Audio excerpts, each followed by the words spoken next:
All right, boys. We have good news and we have bad news. I was kind of happy about playing this deck on stream.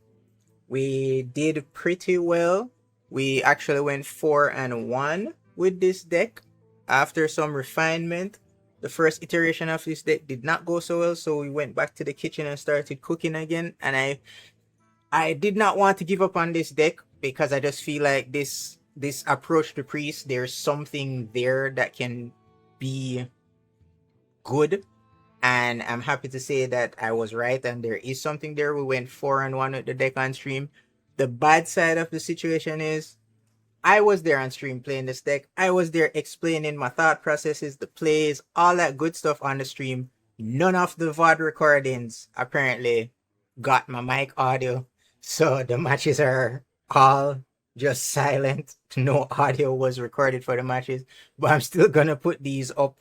I put up this guide on YouTube so I can attach it to the guide on Hearthstone. So with that being said, 80% win rate on Heal Priest. Let us get into the deck.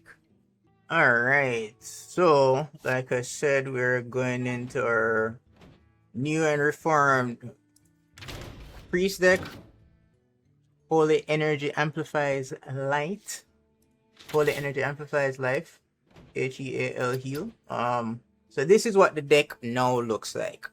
We had dropped the previous combo of Chrono-Lord Deios and the quest reward and doing a bunch of damage to OTK.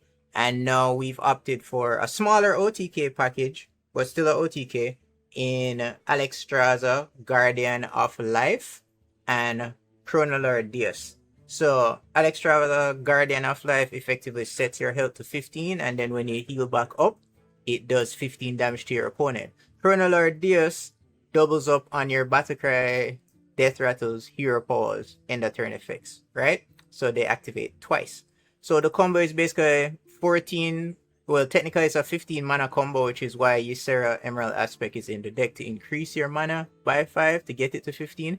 You play Chrono-Lord Deios, you play Alexstrasza, it activates twice, it sets your life to 15 twice technically, and then you have 1 mana left over if you're on turn 15, and the 1 mana left over, if you've activated Genn Curse King, your hero power actually costs 1 mana, so you can effectively heal yourself up. Utilizing the buff from Cleansing Cleric, you would have been able to power up your healing power. So Cleansing Cleric powers up your healing power by 2.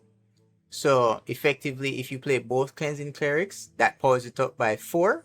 So now you have a hero power that heals for 6. And if you had also activated Genn Curse King, your hero power costs 1, and you have a hero power that heals for 4. So you get 2 from these 2 Cleansing Clerics, and you get effectively 2 from the Curse King. So that's 8. So your hero power now heals for 8. And then since Chrono-Lord Deios activates twice on your hero power as well, you would heal for 16. And if your life has been dropped to 15 by the Alexstrasza, healing for 16 effectively replenishes your life back to max. So then that instantly triggers the Alexstrasza Guardian of Life effect, where it does 15 damage to your opponent. Except you would have activated it twice from the combo, so it now does 30 damage to your opponent. So that is the OTK for the deck. So after that long-winded explanation of the OTK, let's run through the deck list. So we have Mend in the deck as card cycle as well as removal in conjunction with Ruby Sanctum. If you activate Ruby Sanctum and hit any of the minions, it, instead of healing it to full, basically reduces the life to 0. So it kills any minion, period and point blank, once you've activated Ruby Sanctum and then use Mend on a minion. So you get card draw and you get to kill a minion. So that's removal. Eternal Firebolt, early game removal as well as late game removal, because it effectively can return to your hand if you kill off a minion with it. So you get infinite value from it that way. As well as if you have Atiesh the Greatstaff currently activated, the damage and the healing from all your direct damage stuff and healing stuff is doubled. So Eternal Firebolt now does 6 damage to a minion instead of just 3, and it heals you as well for double the amount. Holding over, same principle. Combos with Atiesh can do double the damage and double the heal. Also, by itself, it's early game removal for all those pesky early minions that might be trying to gain early board pressure. You play that to combat them with the AoE removal. Intertwined Fate.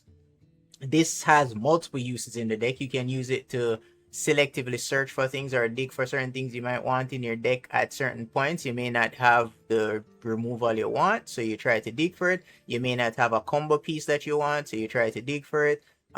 You may not have card cycles, so you try to dig for something. There's many applications of using Intertwined Fate.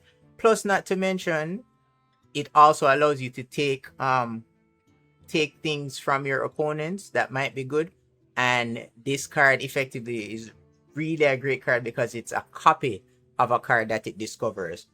So you also have instances where you potentially can dig for extra copies of Cleansing Cleric to get even more hero power buffs on your hero pool.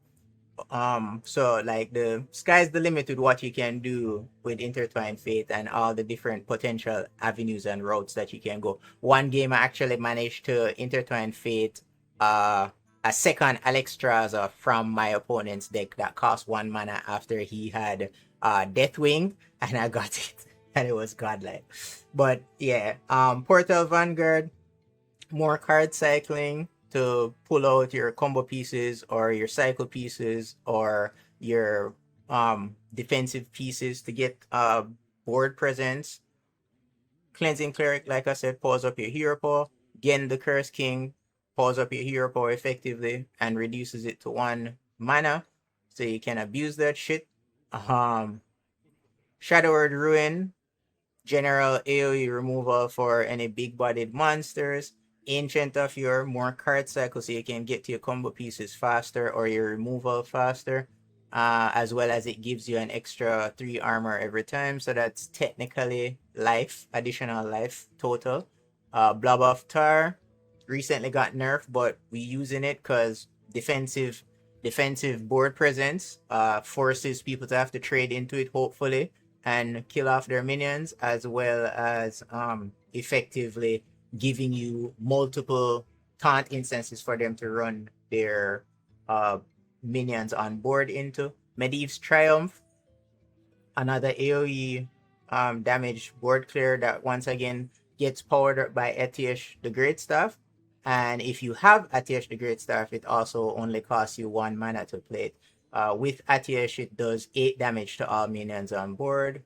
Like I said, Alexstrasza and Chrono-Lord Deios, those are the main combo pieces for the OTK. We have 1 copy of Moonwell that we run. That basically is the same thing as holding over. It does board damage to help clear in the late game, and when it's played with Atiesh, it doubles up and does 8 damage to all characters and restores a shit ton of HP overall. Ysera running that, like I said, so that we can get up to 15 mana so that we can actively do the combo OTK for 15 mana. And Medivh the Hallowed, effectively another means of removal because it silences and destroys everything on the board. The fabled pieces that come along with Medivh, Atiesh the Greatstaff, like I said, pulls up all your damage and healing of your spells. And we have Karazhan the Sanctum that we can also play out to get some board presence when needs be. So that is what the H.E.A.L deck now looks and runs like. So with that being said, once again, apologize for the no audio on the matches. I will try to edit in some post-edit music, I guess, playing in the background. I'm just as bummed about it as you are because I was there explaining all my plays and how the deck is working while I'm playing, and I'm really sorry that the VODs did not capture it, but those people that were on the stream got to see and hear everything in 4K, so it is what it is. So with that being said, let us get into the matches. Alright, so this will be our first match. I'm going to try and do voice over this match and see how it works out. I made no promises, but I'll try to go over what it was that we were doing. Next thing I want to also point out, I had to revamp how the deck was done to minimize the clogging of your hand to prevent activating Genn the Curse King. So most of the cards in the deck are odd numbered cards. As you can see, our starting hand was odd number cards, so instantly activated Genn. The only cards in the deck that prevent Genn being activated are the 4 mana costing cards and the 10 mana costing cards. So, as per usual, Priest turn to play Heal Face.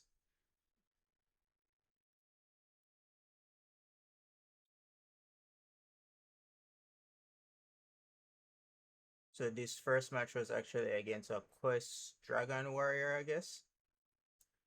So he got out the pedal and we managed to Royal Guard into our Cleansing Cleric. So we have a turn 4 play on hand. So we can either play Cleansing Cleric or the Genn. We're not in a rush to play Genn per se, because we have a buffed up Cleansing Cleric. So we run into his Prescient Slither Drake. Not exactly the easiest thing to deal with, considering that we don't have a Shadow or the Ring. But nonetheless, we throw out our buffed up minion to contest.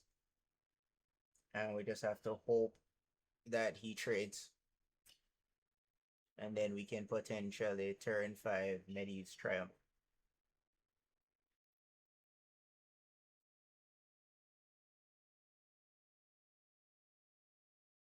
Really bummed that the mic audio and the stream didn't pick up for the VOD.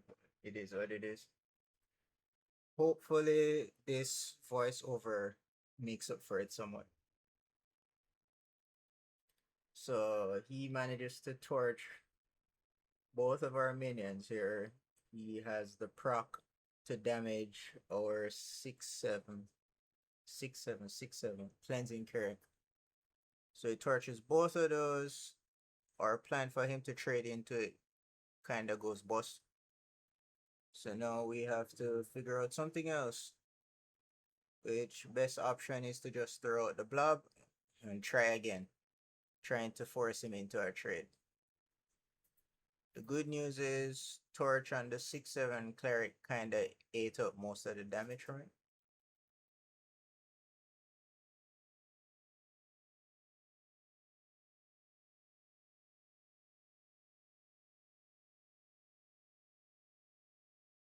Not 100% sure if I should try to fast track some of the plays in the VOD or not, but it's a control deck. The matches go a while and the turns take a while sometimes. So he manages to clear without trading into the blob, it seems like. Because he just has all the answers.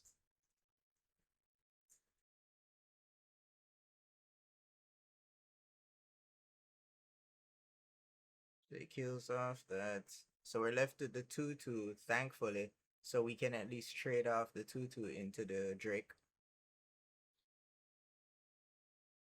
And we play out our again to activate our hero power.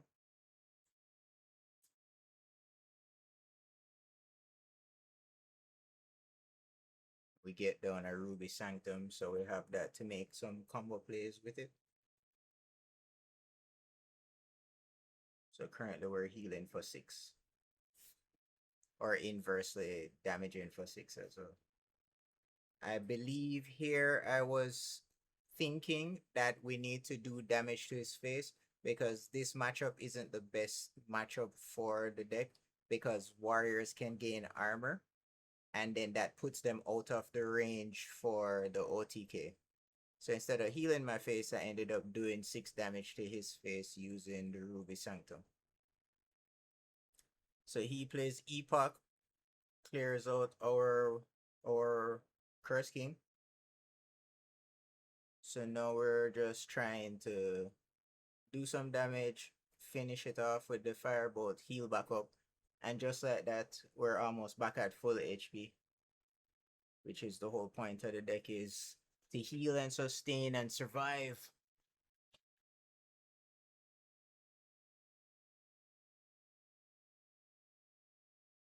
I figured I would at least try to voice over one of these matches since none of them have mic audio. But I don't know if I'm a voice over all of the matches and just have a lot of dead air in between plays. So he gets out his Herald stuff, and we're like, okay, what to do now? We have 8 mana to play around with. We can put down a taunt. We have double Eternal Firebolt. That's 6 mana, still 2 mana left over. Or we can just block. Ideally, I think here we Firebolted both minions. Since the saving grace of Firebolt is that it comes back to your hand after you kill a minion with it, you can gain infinite value and not have to use up 2 mana of your resources for removal. So we use them, heal up, and they come back in hand.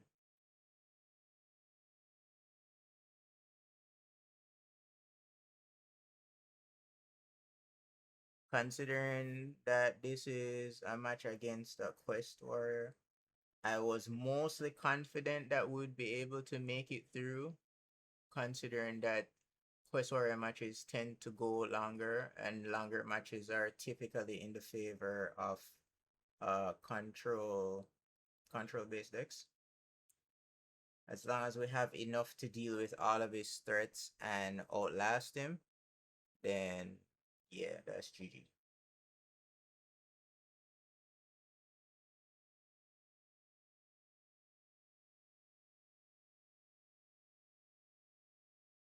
So he throws down more Herald stuff and a Whelp of the Infinite. So our options are no, we have 9 mana to play around with.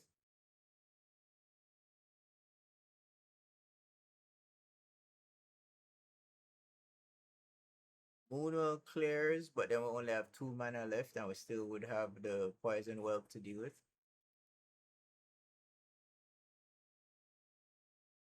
Medivh's Triumph also clears, and that leaves us with 4 mana to play around with, so we can just Firebolt the Poison Whelp,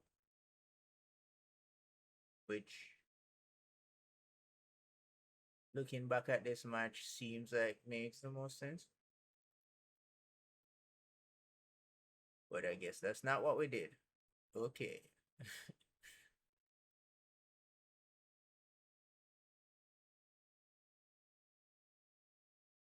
I do not remember all the plays that I made, but this makes sense as well. Our hero power does 6, so Ruby Sanctum with hero power removes the 5/4 Herald. I guess I didn't want to waste my Medivh Triumph on that board since the minions weren't all that strong. But you can clearly see the synergy between removal utilizing Eternal Firebolt as well as comboing Ruby Sanctum with your buffed up hero. I believe out of all the matches that we played, this was the longest one. Because I think this match was like 20 minutes or something. Most of the matches are roughly between, I want to say, 10 to 20 minutes.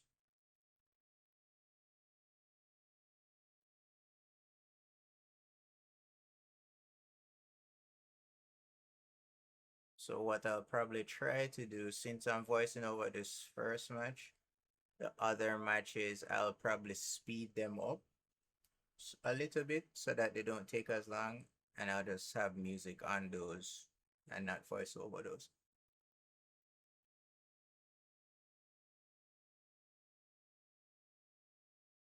So here we have a board for a 8/8.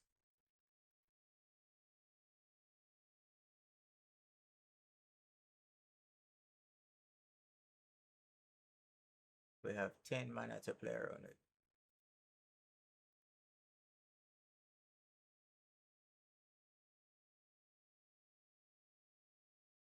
we decide since we have 2 of the Shadow Word Ruins, we burn 1 to get rid of the 8/8, since leaving the 1/4 and the 2/1 on board doesn't put that much of a threat. It's not that much damage, so we can just heal up between the hero power and the Ancient of Yore. We effectively gain back 9 life, so to speak. And we only take 3 damage that turn.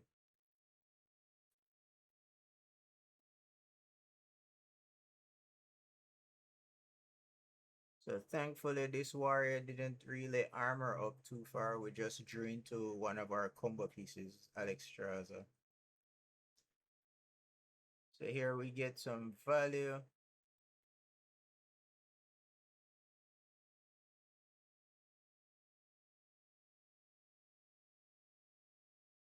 This is one of the things about playing control decks. You really have to think about the effectiveness of using your removal, because your removal resources are limited in most cases. So you have to ensure you get maximum value for board clearing as much threats as possible.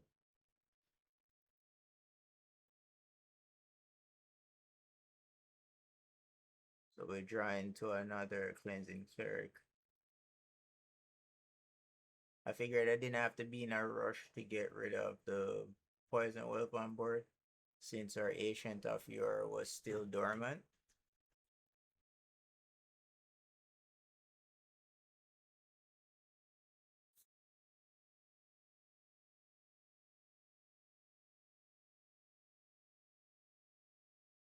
We'll try and now that the warrior has gotten his quest reward, we have another 8/8 on board to deal with.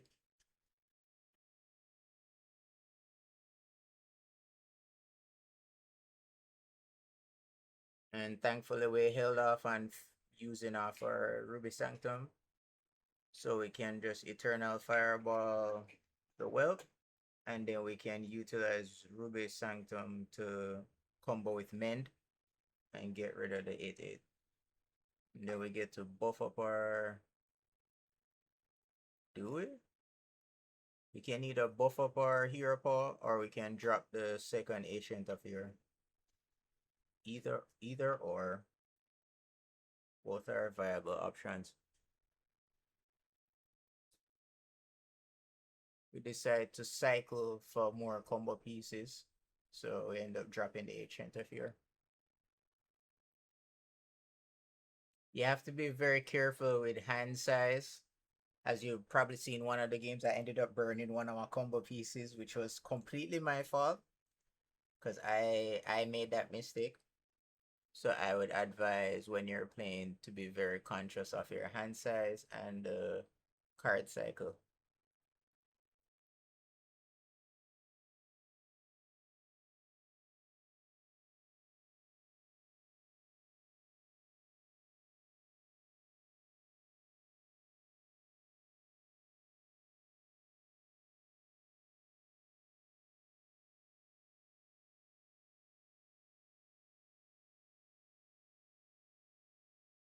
So we have 13 mana to play around with.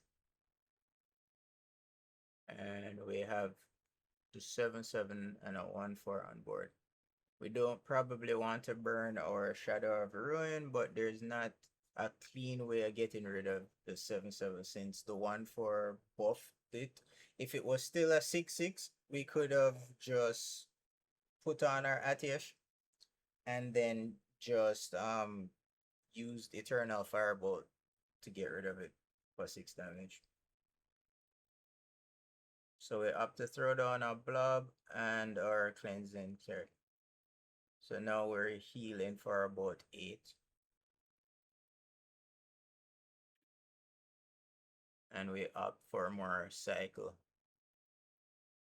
I was trying to click rewind on that, because since we're already at 13 mana, we don't need to play Ysera at this point. So I wanted to rewind to try and fish for Medivh possibly, but it didn't click fast enough.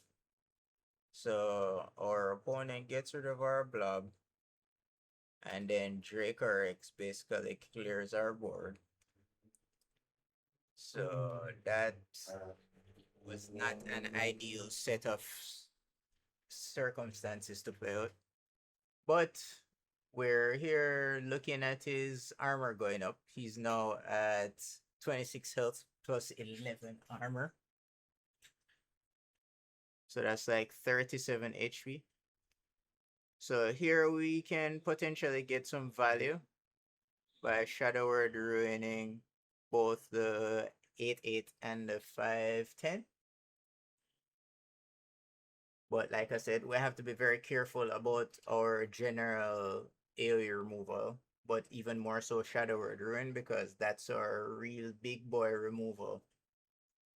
Because aside from Medivh, we don't have anything to really deal with heavily statted minions on board. So Atiesh gives us a 1-mana Medivh's Triumph, which is godlike right at that moment. And then we could just fireball away the Dracorix that's left behind. And because Atiesh is out, we have the Sanctum that we got out. We got shit rolls. Well, one shit roll at least, but it works out either way. We have board presence now. And we're on 14 mana. We're just missing the Chrono-Lord Deios for the OTK combo. So at this point now, I'm like, all right, cool. We have board presence. We need to start pushing damage to face so that we can get him below 30 or at 30.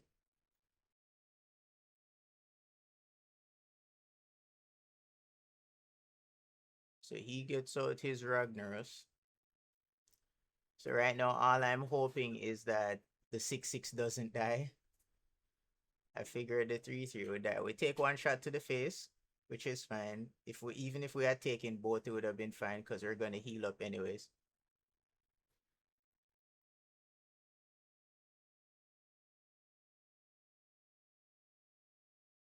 So like I mentioned, we push damage to face.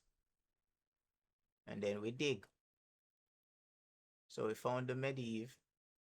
We found the Intertwined Fate. And we got a Ruby Sanctum.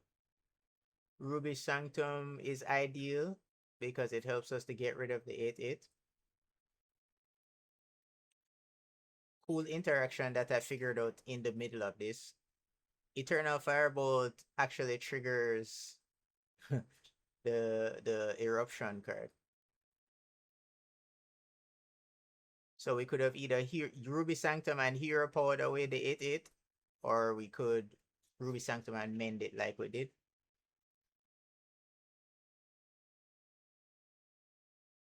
So that was a pretty clean clear in general. And we end up doing 6 damage with Fire Eruption because we triggered a fire card with the Eternal Firebolt. So that's some pretty cool synergy if you ever end up in a match against a warrior running Fire Explosion Eruption.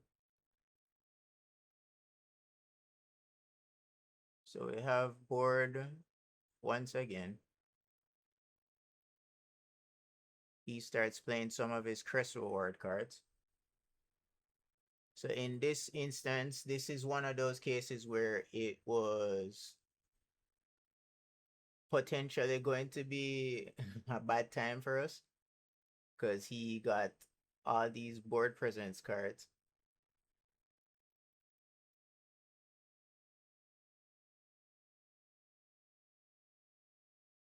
But thankfully, we have Medivh and we have Shadow Word Ruin.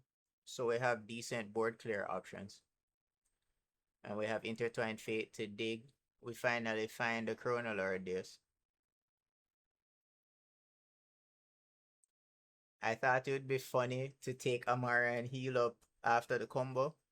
But then I was like, you know what, let me just get the Fire Eruption so that we can push as much damage to get off his armor as much as possible. So Medivh cleans board. We get a second Fire Eruption. So now effectively, if we really wanted to, we could activate Eternal Firebolt and then do 12 damage with both Fire Eruptions. I really hope I'm calling that card name properly.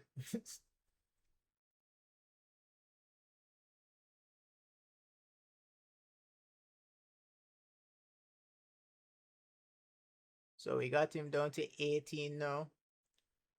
And in all honesty, 7 plus 7 is 14 plus 4 is 18. But he had another Chrono-Lord, so he got rid of our Medivh. But thankfully we had gotten him relatively low below before. So now we can play our OTK combo.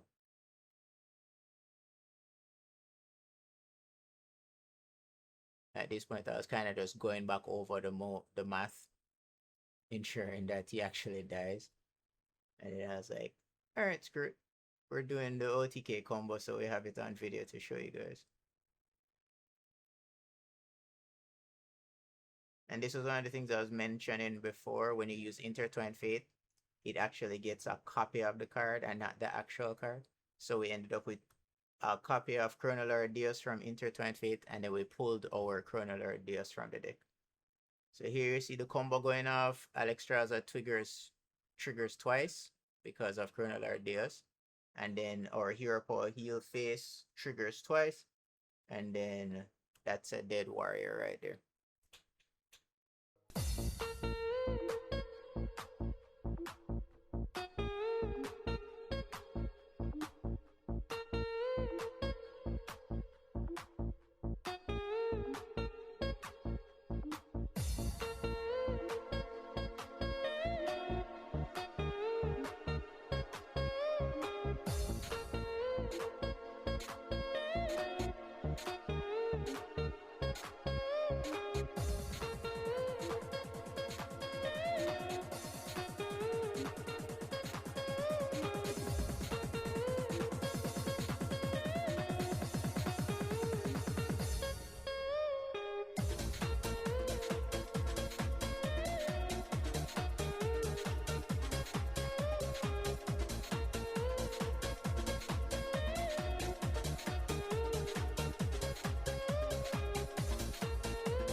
nothing left to say.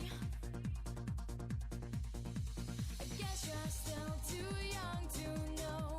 You can't decide which way to go right now. Never again will I be broken. Never again will someone hurt my soul again. My heart was open. Never again will I fall.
I don't wanna say I'm sorry,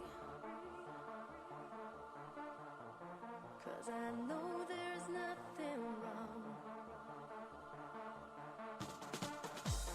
Don't be afraid, there's no need to worry, 'cause my feelings for you are still strong. Hold me in your arms and never let me go. Hold me in your arms, 'cause I need you so. I can see it in your eyes. There is something you wanna tell me. See it in your eyes. There is something that you hide from me. Is there a reason why? There is something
hand choice.